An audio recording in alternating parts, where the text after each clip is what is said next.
This deer that could bite a woman in half with a single snap was named Bambi. It once lived carefree with its mother in a peaceful forest, but one day, greedy humans intruded into the forest and shot Bambi's mother dead. After countless hardships, Bambi finally grew up strong and even raised its own offspring. Unfortunately, humans returned to the forest to cut down trees and build chemical factories, and in the end, Bambi's family was slaughtered by them.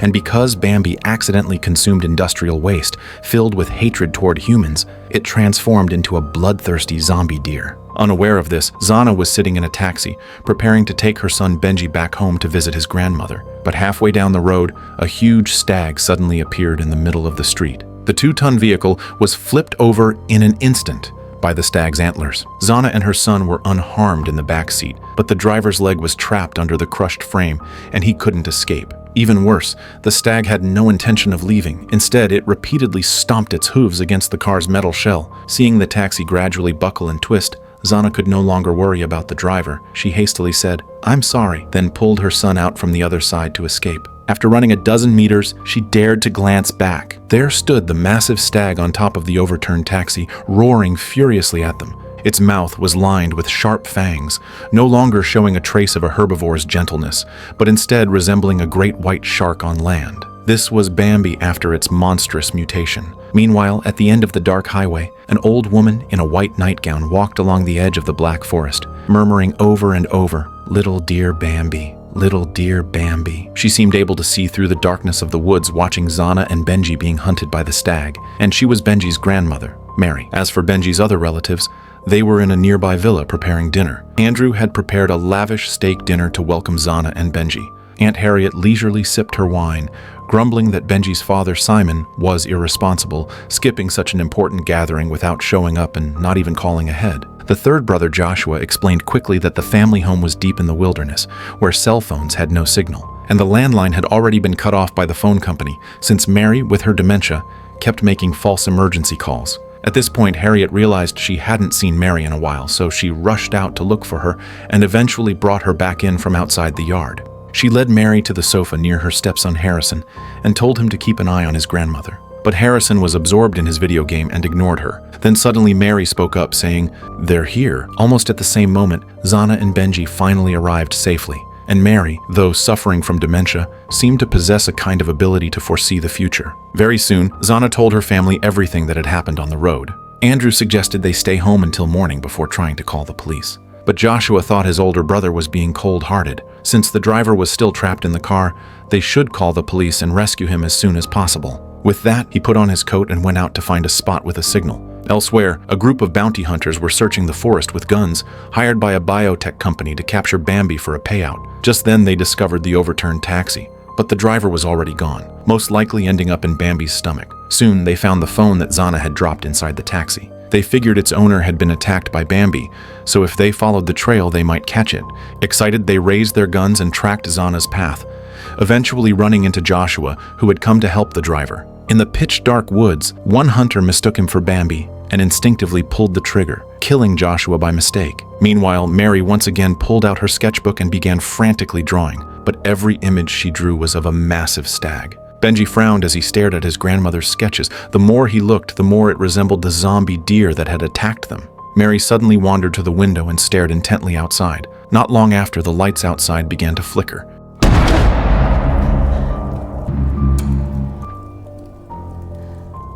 Benji quickly shouted for his mother, and by the time Zana rushed over, the stag Bambi had already charged up to the window. Zana grabbed her mother-in-law and her son, pulling them toward the inner rooms to escape. Bambi smashed through the floor-to-ceiling window, bursting into the living room, swinging its sharp antlers as it charged after them like a wrecking machine. The rest of the family screamed and scattered, while Harriet hid under the kitchen counter. She had barely caught her breath when she felt water dripping onto her head. She instinctively looked up. Harriet shrieked and bolted for the bathroom, slamming the door shut. But Bambi was terrifyingly intelligent, and it managed to open the door with its hooves. Harriet scrambled for the small bathroom window, but her body was too heavy, and her hips stuck fast. At that moment, Bambi burst in, its antlers stabbing her squarely in the backside. She cried out in pain, then pushed with all her strength and squeezed out through the window. Meanwhile, taking advantage of the gap while Bambi chased Harriet, the others helped Mary into the family's RV. Because the RV was rather old, it failed at this critical moment. Andrew tried starting it repeatedly, but it wouldn't respond. As Harriet and Bambi's chase entered their view, everyone inside held their breath in terror. But Harriet, who could not outrun Bambi, was pierced in half by its sharp antlers and died instantly. At that moment, the RV engine finally started, and Andrew did not dare to hesitate. He slammed the gas pedal and sped into the dark forest road. Seeing this, Bambi abandoned Harriet's body, sprang forward on its long legs, and began chasing after them, running so fast that it gradually caught up with the RV and rammed its antlers furiously into the rear. Harrison found a few stones from somewhere, leaned out of the window, and hurled them at Bambi's head.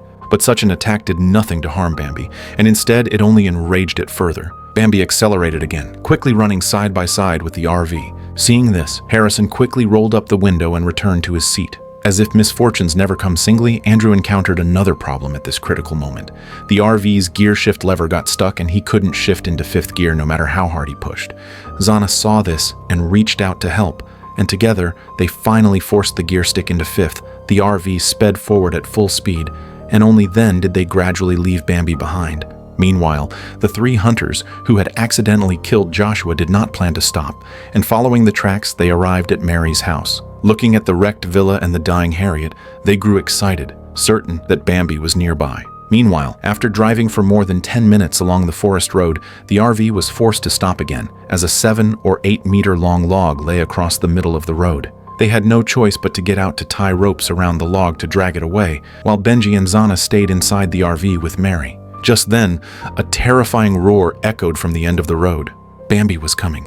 Benji panicked, and without thinking of his uncle and cousin working outside, he stomped the accelerator to the floor. By coincidence, the rope tied to the log caught Andrew's leg, yanking him to the ground and dragging him behind. Dragged for a long distance, Andrew's body was torn into shreds, his screams filled the night, and he quickly died. Harrison ran after the RV for a while, but soon his strength gave out. Seeing he could not catch the RV, Bambi turned and charged toward Harrison instead. Terrified, Harrison stumbled as he dashed into the forest, but 2 legs could never outrun 4, and just as Bambi was about to catch him, he tripped and fell face first into a pile of feces. Harrison gagged from the stench, and Bambi loomed behind him. In that desperate moment, Harrison shoved his head deeper into the filth, the pungent stench making Bambi think the prey was already rotten. After sniffing around him again and again, Bambi lost interest, turned, and left. Escaping death, Harrison scrambled to his feet without even wiping his face and stumbled deeper into the woods. Suddenly, a rabbit leapt out and blocked his path. Venting his fear and anger, Harrison kicked the rabbit aside, but more rabbits hopped out of the woods. In the moonlight, he saw that the rabbits had mutated too, their mouths lined with sharp fangs, their nature violent and bloodthirsty. As more and more rabbits surrounded him, he kept retreating until he tripped again. Unfortunately, his head landed in a trap set by the hunters, leaving him gravely wounded and on the verge of death. The mutant rabbits hopped closer, swarmed over him, and began gnawing at him. Meanwhile, Benji drove the RV until it finally ran out of gas and rolled to a stop. Zana suddenly remembered Andrew still being dragged behind.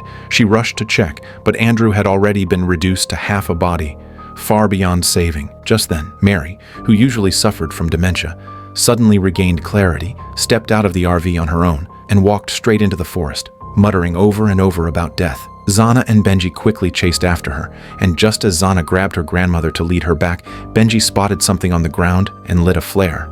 By the light, they realized the place was littered with bones. They had stumbled right into Bambi's lair, and Zana dared not stay a second longer, dragging Mary and her son back.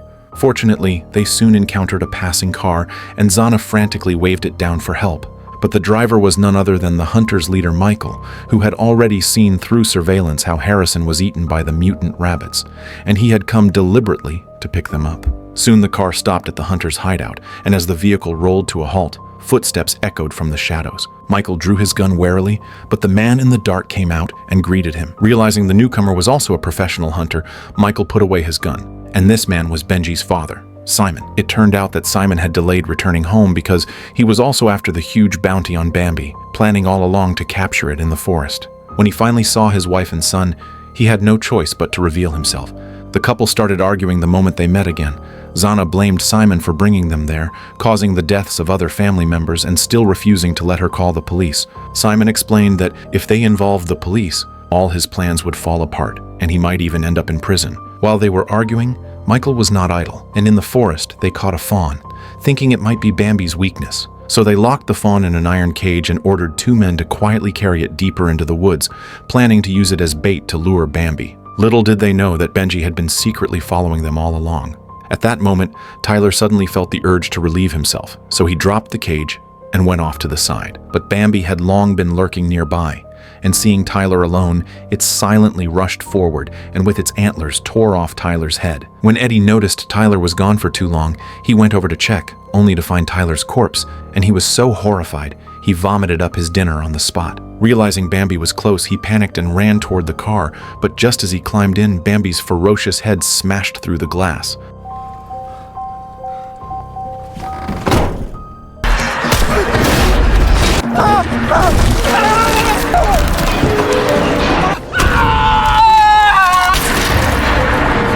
Meanwhile, Benji, feeling pity for the captured fawn, took the chance to quietly open the cage and lift it out. And in the base, Michael, watching from the monitors, saw Benji ruining his plan, so he grabbed his gun and rushed out immediately. At the same time, Zana noticed her son was missing, and she stopped arguing with Simon, frantically shouting Benji's name while searching everywhere.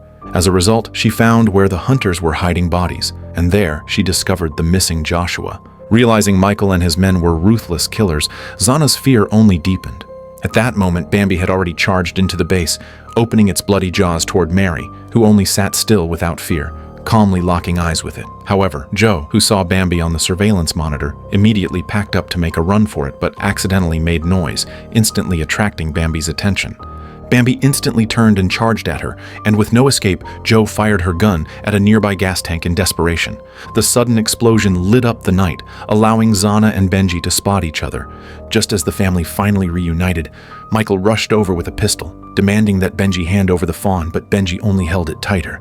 Knowing Michael would really shoot, Simon quickly urged his son to let go. But the explosion had not killed Bambi, and with a burst of strength, it rushed at Michael. Michael quickly turned his gun and fired several shots at Bambi, but Bambi was fearless, charging through the bullets, ramming into him, and then disappearing into the forest. Seeing Michael's phone drop to the ground, Zana bent down to pick it up, but Simon snatched it first. Then the terrifying Bambi returned, its gaze fixed firmly on the fawn in Benji's arms. In that critical moment, Simon abandoned his wife and son, clutching the phone and fleeing. Zana understood that Bambi's target was the fawn, so instead of running, she chose to hand it over. The moment the fawn touched the ground, Bambi calmed down. It did not attack Zana even at arm's length, but instead reached out its tongue to lick the fawn's head. Just as Bambi let its guard down, the bloodied Michael rose again, drew his gun, and fired a sneak attack. The bullet struck Bambi's vulnerable belly, and with a howl, it fell to its knees.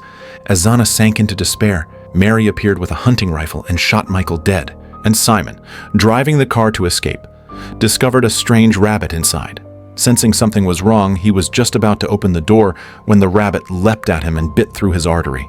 The live-action animation of Bambi truly counts as a childhood-ruining piece, turning a once cute and gentle character into a bloodthirsty zombie deer. With one shocking scene after another, fans of this type of film can download the original and take a closer look. Alright, that's the end of today's story. See you next time.